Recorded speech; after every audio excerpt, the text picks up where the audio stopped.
السلام علیکم ورحمۃ اللہ وبرکاتہ۔ مجھے امید ہے کہ آپ سب خیر و عافیت سے ہوں گے۔ میری دعا ہے اللہ آپ کو خوش رکھے، شاد و باد رکھے اور اپنے حفظ و امان میں رکھے۔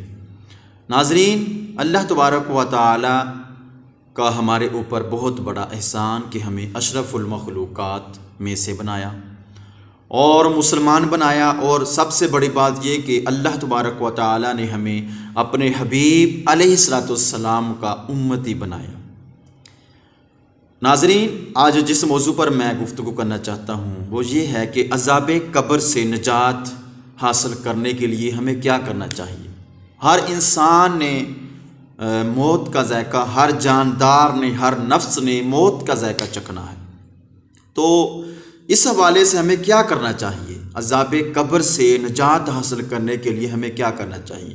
سب سے پہلے تو یہ ہے کہ عذاب قبر سے نجات حاصل کرنے کے لیے ہمیں نماز اور روزے کو زیادہ سے زیادہ ادا کرنا پڑے گا۔ نماز اس کو چھوڑنا اور نماز کی طرف آنا ہی نہیں ہے، اور روزوں کی جب رمضان کا مہینہ آتا ہے تو روزے رکھنے ہی نہیں ہیں۔ نماز اور روزے یہ تو ہمیں زیادہ سے زیادہ ادا کرنے پڑیں گے۔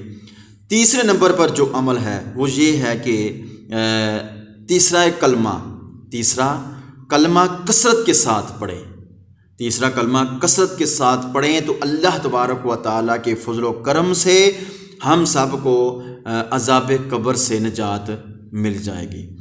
سبحان اللہ والحمد للہ ولا الہ الا اللہ واللہ اکبر ولا حول ولا قوۃ الا باللہ العلی العظیم۔ ناظرین، اس کا ورد کرتے رہیں، کثرت کے ساتھ اس کو پڑھیں۔ یہ عذاب قبر سے نجات حاصل کرنے کا بہترین وظیفہ ہے۔ لیکن اس کے ساتھ یہ بھی ہے کہ ہمیں نماز بھی پڑھنی ہے، روزے بھی رکھنے ہیں، تلاوت بھی کرنی ہے، لیکن اس کی کثرت بھی کرنی ہے۔ تو انشاءاللہ تعالی میرے رب نے چاہا تو ہم سب کو عذاب قبر سے نجات مل جائے گی۔